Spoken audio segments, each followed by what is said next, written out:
Hello, and a very warm welcome to the Deep Dive. We're really happy you could join us today. Yes, welcome. This is a special session just for all of you at the John Lew Memory School. That's right.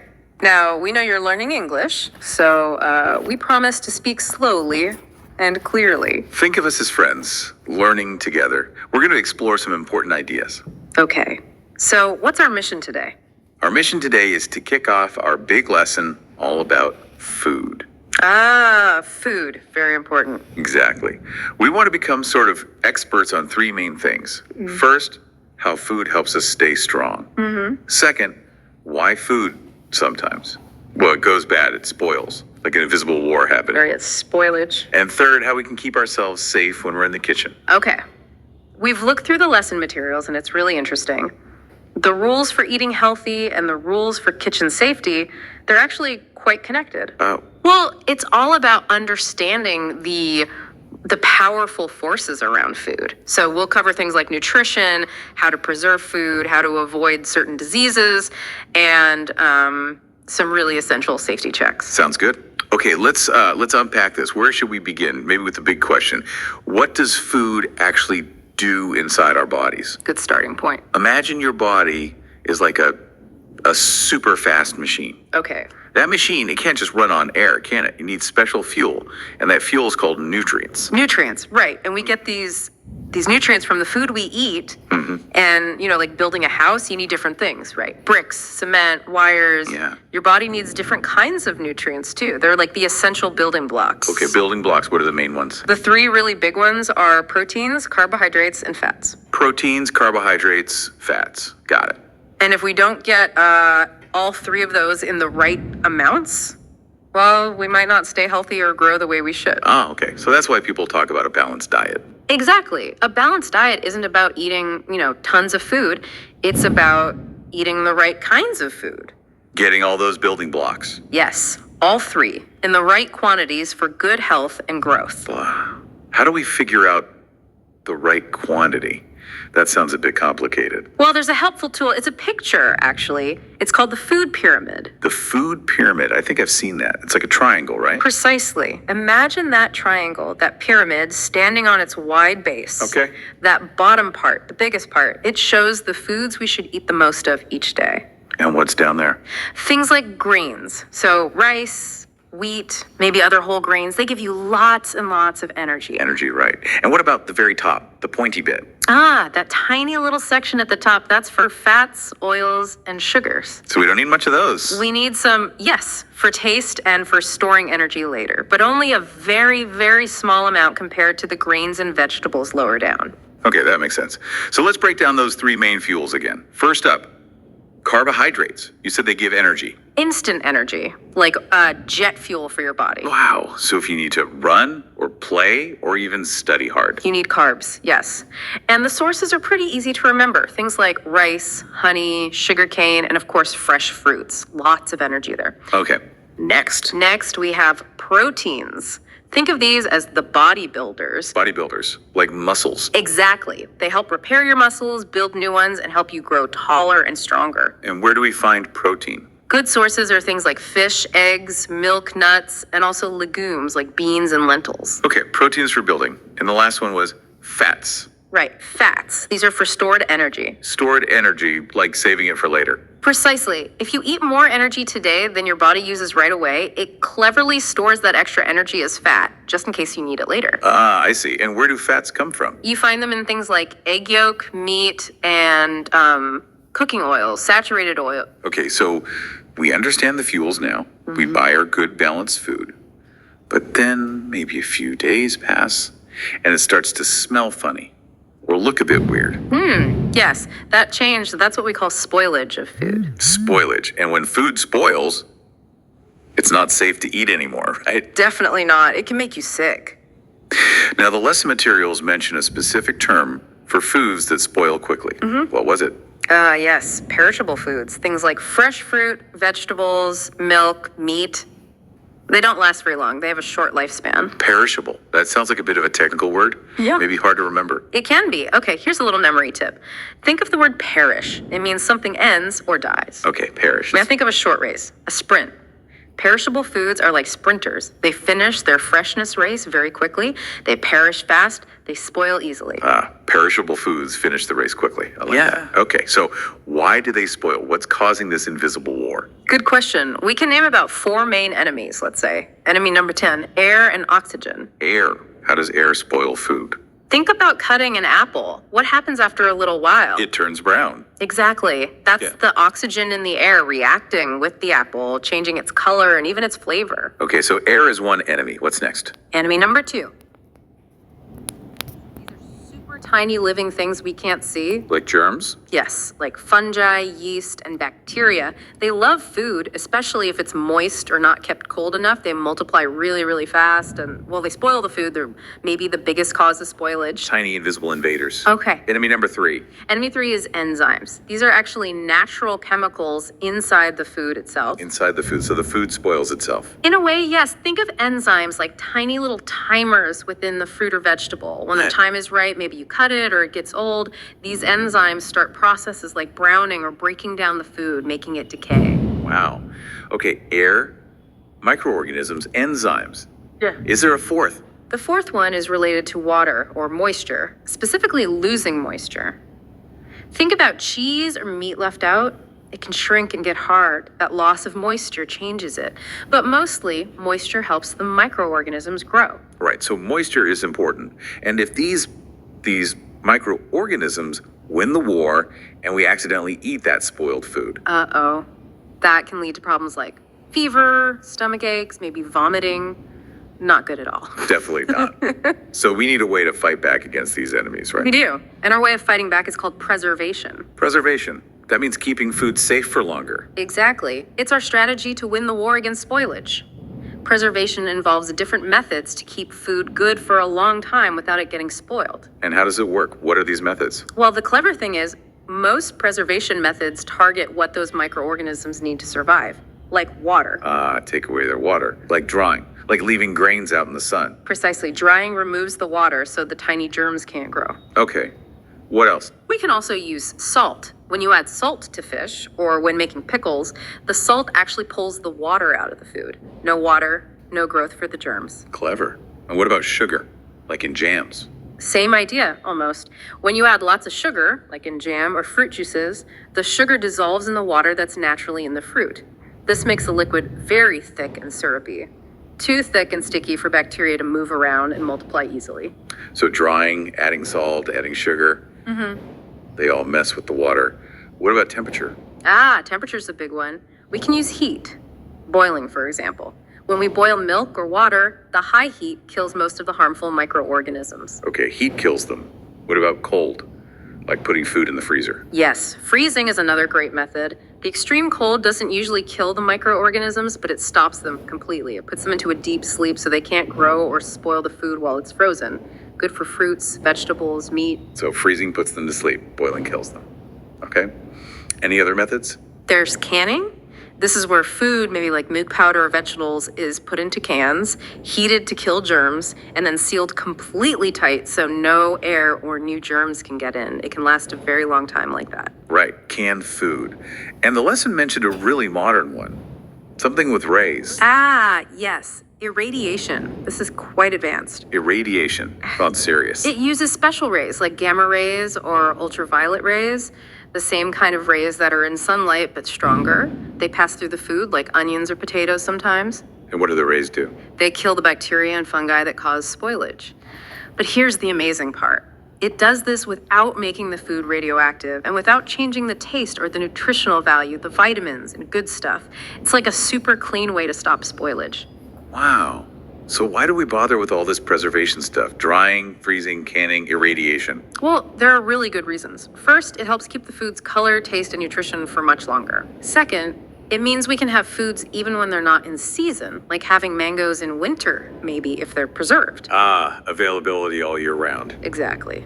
And finally, it helps reduce food waste. We don't have to throw away as much food if we can preserve it. Okay, preservation is key. But let's go back to our diet. We've got our preserved food. We know about the food pyramid.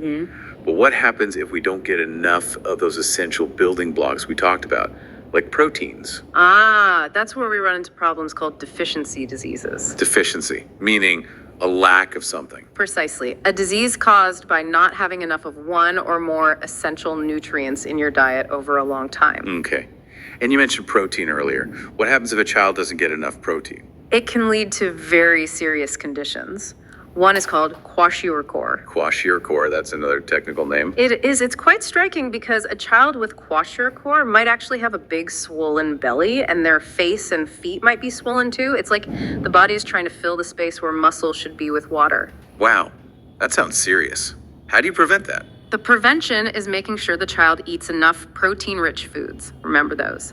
Eggs, fish, milk, legume. Right, the bodybuilders. Yeah. Is there another protein disease? The outline mentioned one. Marasmus. Yes, marasmus. It looks very different from kwashiorkor. A child with marasmus suffers from extreme weight loss. They become very, very thin, almost like skin-covering bones. It shows a severe lack of all energy, including protein. Gosh, both sound terrible. It really shows how vital protein is, especially for growing kids. Absolutely. And it's not just protein. Other deficiencies are common too. For example, lack of vitamin A. Vitamin A, what does that do? Vitamin A is crucial for good eyesight, especially seeing in dim light.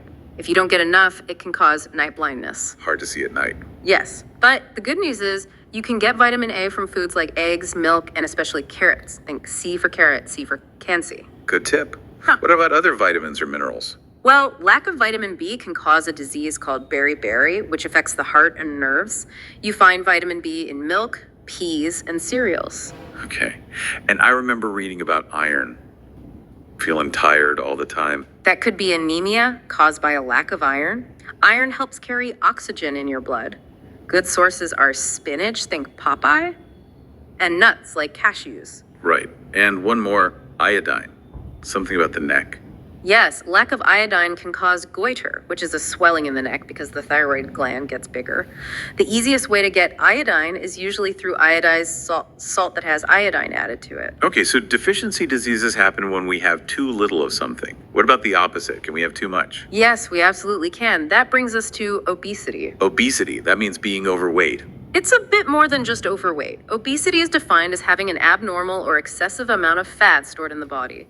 Enough fat that it might harm your health. And what causes that? Usually it's a combination of things. Eating too much food, especially food high in fats and sugars. Like fast food or lots of fried snacks. Exactly. And also not getting enough physical activity. It's about energy balance. If you take in much more energy from food than you burn off by moving, your body stores the extra energy as fat. So how do we avoid obesity? Well, the advice is pretty clear. Avoid too much fast food, fried food, sugary drinks. Focus on eating whole grains, fruits, nuts, vegetables, things from the lower parts of that food pyramid. Makes sense. And crucially, get regular physical exercise. Move your body. Also, getting enough sleep is important. The lesson notes also warned about screen time. Ah, yes. Spending too much time sitting still, maybe playing games on mobiles or computers, means you're not moving. That lack of activity can contribute to weight gain and obesity. Right, it's all connected. Is there a way to measure this? Like, how do doctors know if someone is obese? They often use a tool called the Body Mass Index, or BMI. BMI, how does that work? It's a simple calculation. It compares your weight to your height. The formula is your weight in kilograms divided by the square of your height in meters. Okay, weight divided by height squared. Yes. And the resulting number helps classify if someone is underweight, normal weight, overweight, or obese. Generally, a BMI over 30 is considered obese. It's a quick screening tool. Okay, we've covered fueling our bodies right and avoiding problems from too much or too little food. Now, let's shift gears to the place where it all starts. The kitchen.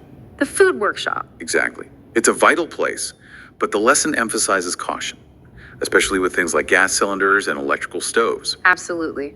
Kitchens have potential hazards, so we need clear safety rules. Let's start with gas safety, as many homes use gas cylinders for cooking.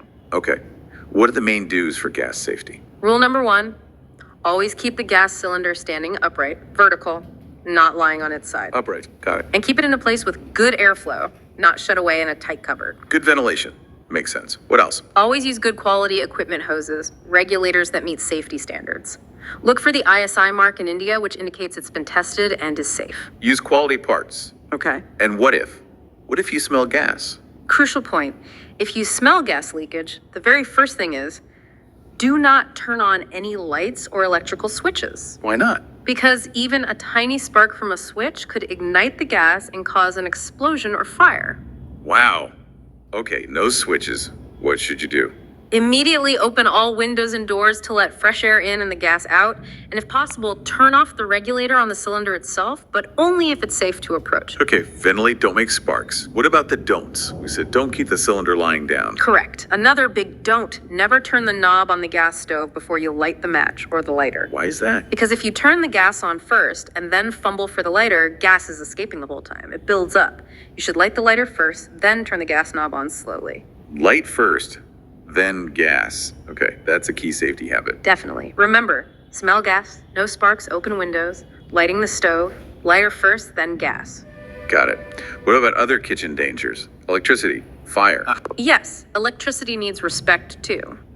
The main rule: never, ever operate electrical appliances like a mixer, grinder, or kettle with wet hands. Because water conducts electricity, right? Leads to shocks. Exactly. Water and electricity are a dangerous mix. Keep hands dry. And keep flammable things away from the stove, things that catch fire easily. Absolutely. Things like kerosene, cleaning fluids, even paper towels or cloth napkins, keep them well away from the open flame or hot surfaces. Okay. Now, what if something does go wrong? What about emergencies? Like a fire? We need to know the right action for different kinds of fires. Let's say, heaven forbid, a person's clothes catch fire while cooking. What do you do? Oh dear. Water. No, not water first. The fastest way is to smother the flames. Cover the person immediately with a thick blanket, a rug, or a heavy coat. Wrap them up tight. Cover them. Why does that work? Because fire needs oxygen from the air to burn. The blanket cuts off the oxygen supply and the fire goes out. Remember, stop, drop, and roll if it's your own clothes, but cover someone else. Okay, cover with a blanket to cut off air. What if it's not clothes, but maybe cooking oil or kerosene that catches fire in a pan? This is critical. For an oil or kerosene fire, do not use water. No water, why not? Because oil floats on water. If you throw water on burning oil, it will just splash the burning oil around and spread the fire. Very dangerous. So what do you use for an oil fire? The best thing, if it's contained like in a pan, is to try and slide a lid over it carefully to cut off the air. If it's spilled and burning, use sand or baking soda to smother it, or a proper fire extinguisher designed for grease fires, but definitely not water. Sand for oil fires, got it. Okay, one last thing. Minor burns. Like touching a hot pan by accident. Ouch! Yes, happens easily.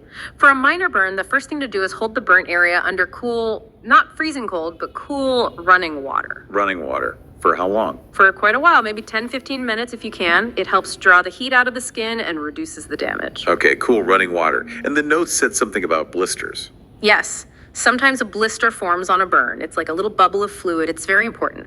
Do not prick the blister. Don't pop it. Why not? Because the skin of the blister is protecting the damaged tissue underneath from infection. If you break it, germs can get in. Just keep it clean and let it heal. Cool water first, don't prick blisters. Hashtag outro. Phew. Okay, that was quite a deep dive, wasn't it? We covered a lot of We ground. really did. Let's quickly recap. We learned how food acts as fuel, providing those key building blocks: proteins, carbs, fats. Then we looked at the invisible war of food spoilage caused by air, germs, and enzymes, and how we fight back with preservation methods like drying, salting, boiling, and freezing. And irradiation, that cool modern one. That's right. Then we talked about diseases, deficiency diseases like kwashiorkor or anemia from getting too little nutrition. And obesity from getting too much energy and not enough activity. We learned about BMI too. Exactly. And finally, we covered those essential kitchen safety rules for gas, electricity, and what to do in case of fire or burns. You all did a fantastic job following along and concentrated today. Thank you so much for joining us for this special session here at the John Louis Memory School. Yes, thank you. Now, we learned something quite important about safety today, didn't we? That different kinds of fires need different kinds of solutions. Right. Water is good for putting out fires involving solid things like wood or paper. But for fires involving liquids like oil or involving electricity, we learned we should not use water. We should use sand or special dry chemical extinguishers or carbon dioxide extinguishers. So here's something to think about after we finish. Consider the different things in your own home. You have paper, maybe wood furniture.